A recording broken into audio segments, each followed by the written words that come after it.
Batman definitely has the most iconic rogues gallery of all time, but for every Joker and Riddler, there's like a dozen crazy quilts and polka dot men and condiment kings, so yeah. But Kite Man is definitely out there when it comes to strange superhero concepts, and I'm sure you're probably wondering, well, he's a real thing?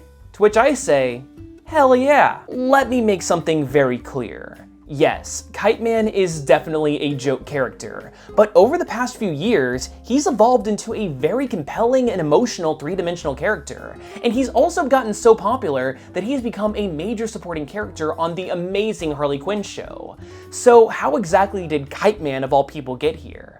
Well, thankfully today, I'm here to give you his complete history. But before we get too far into things, I want to give a big thank you to our sponsor for today's video, Manscaped.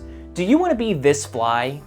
Kite Man. Hell yeah. Manscaped has everything you need to make your down there soar to new heights. I'm a big fan of the Plow 2.0, but also they just unveiled the Lawnmower 3.0. And I will say that after using the previous incarnation, wow, this thing is a massive upgrade. It definitely has a lot of safety precautions, so I'm making sure that I'm not nicking anything down there, but also look, it has like a little light that automatically turns on, which is, it's actually pretty handy, more than I honestly thought it was going to be. If you want to take a look at all this for yourself, then make sure you go to manscaped.com and use the code COMICD20 at checkout for 20% off and free shipping. Do yourself and your partner a favor, either current or prospective.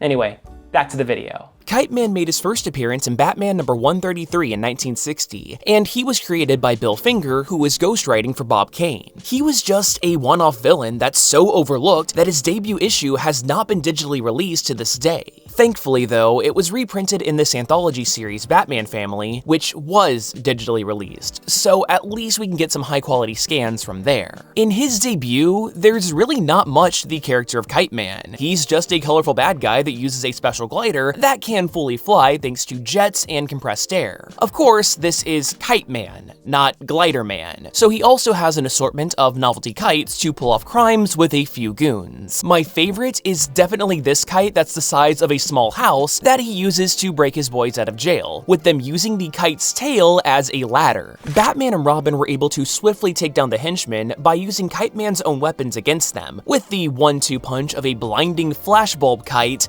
and a net kite. Despite his minions being defeated, Kite Man was able to get away, but Batman caught up with him by using a massive dragon kite that he found inside of their lair. Like his goons, Kite Man was defeated as well, and his glider was mounted as a trophy inside of the Batcave. Clearly, this character was a joke. I mean, hell, we didn't even get to learn the character's real name. It's for that reason that it makes a lot of sense why it took 19 years before Kite Man would return to comics in Batman number 315 in 1979. In the time between appearances, comics had gotten a lot more serious, so a goofy character like Kite Man was going to need an upgrade. His costume got a really good-looking overhaul, and his weaponry was bigger and badder than ever before. Dude, he has a fleet of kites that fire nerve gas, and if that's not enough, he also armed himself with a freaking gun. Not a kite gun, just an actual gun. Sadly, Kite Man really wasn't around a whole lot in this return issue, with it instead spending a decent amount of time on Wayne Industries drama and romantic tension between Bruce Wayne and Selina Kyle. That said, Kite Man's heist was a lot of fun when the book actually focused on it, with him double-crossing his henchmen and getting into an aerial fight with Batman in his special bat glider. Once again, Kite Man disappeared from comics after his brief encounter with Batman, but the break was a lot shorter this time around, with it only taking 7 years this time. This actually marked a pretty big shift for the character, moving him away from a Batman villain and instead making Kite Man just a general adversary in the DC universe, albeit still as an underutilized one. Kite Man's second return was in Hawkman number 4 in 1986, and writer Tony Isabella specifically incorporated him to give the series a more lighthearted diversion. But although he was going to be a joke, the character and his crew were armed to the teeth with gas grenades, a remote-controlled dinosaur, and of course, Kite Man's gun. Isabella also took this opportunity to give Kite Man a legitimate civilian identity by referencing one of the writer's favorite comic strips. Kite Man is named Chuck Brown. Charles Brown. Charlie freaking Brown. You know, the infamously bad kite flyer Charlie Brown. To really drive the reference home, the issue ended with Chuck crashing into a tree as an homage to the kite-eating tree from the Peanuts comics. Rats. This was the last time that Kite Man would get any kind of meaningful role, since from then on, he only ever appeared to fill out backgrounds, or for his presence to be a joke in and of itself. Need to fill a bar of supervillains? Kite Man. A crowd of villains is watching a fight?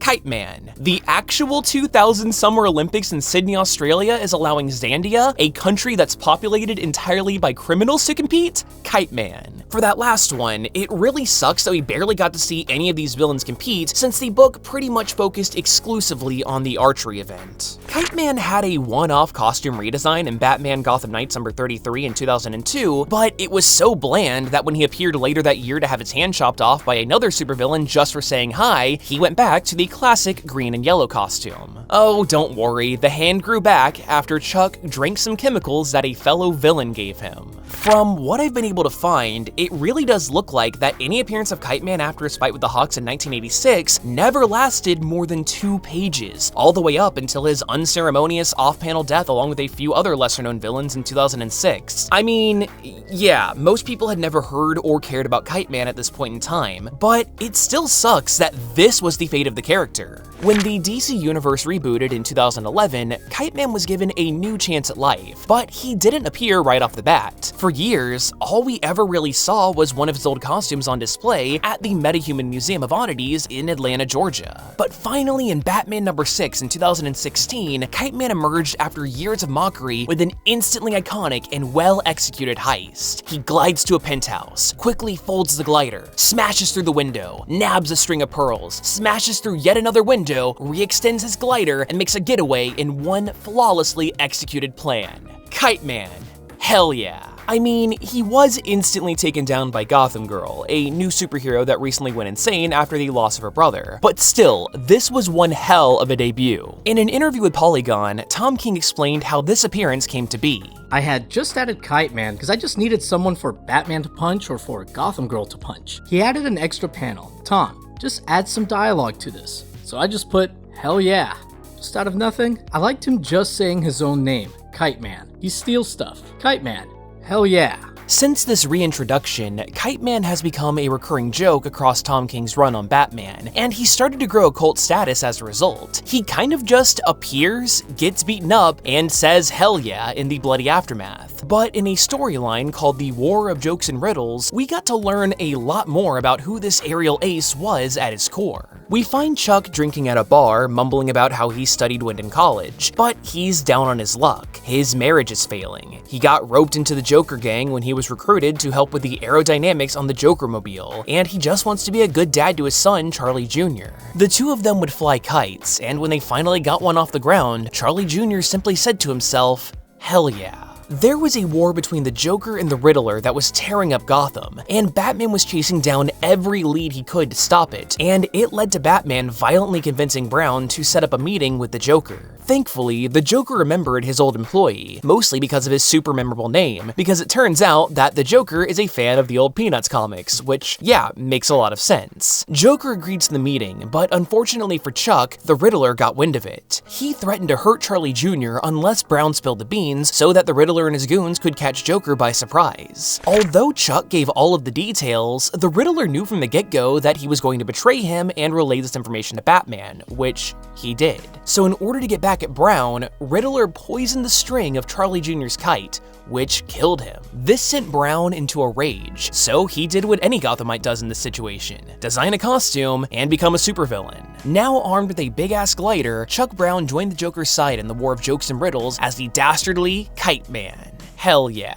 Kite Man was absolutely out of his depth, getting his ass kicked over and over and over and over and over again. It also didn't help that Batman started working with the Riddler, hoping that by joining his side, he could keep one half of the war in line while also ending the war faster. Beaten down to his lowest point, Batman and the Riddler actually recruited Kite Man to betray the Joker. Yeah, Chuck was at such a rock bottom that he's now teaming up with the guy who killed his son. You know, the entire reason that he became a villain in the first place. This culminated in Kite Man building a legion of gliders for Batman and the Riddler's troops, so that they could get the drop on Joker in his skyscraper headquarters for one final battle. Turns out though that Batman and Kite Man were actually working together behind the scenes to double-cross Riddler the entire time, by using the gliders to take out the villains. You took my boy.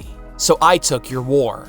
I really enjoyed the backstory that Tom King gave, and it fleshes out the character as a kind of tragic figure. It kind of sucks that since then, we've only really seen Kite Man reduced to a punching bag and as a punchline. But here's to hoping that we'll see more of Kite Man in a more serious sense sometime in the future. The modern popularity of Kite Man really proves that there's no such thing as a bad character. There's only bad writing. Even a concept as strange and silly as freaking Kite Man can be made good if there's good writing involved. So definitely, I really want to see what other strange concepts can be adapted for a modern audience in the crazy long-running history that is comic books. But if you like this video, then why not consider subscribing, or even watching another one? And if you enjoy Batman stuff, then guess what? I have an entire playlist of every single one of my Batman videos in one convenient spot for you. So maybe go give that a watch. But anyway, I hope you learned at least a little something new, and hopefully, I'll see you next time.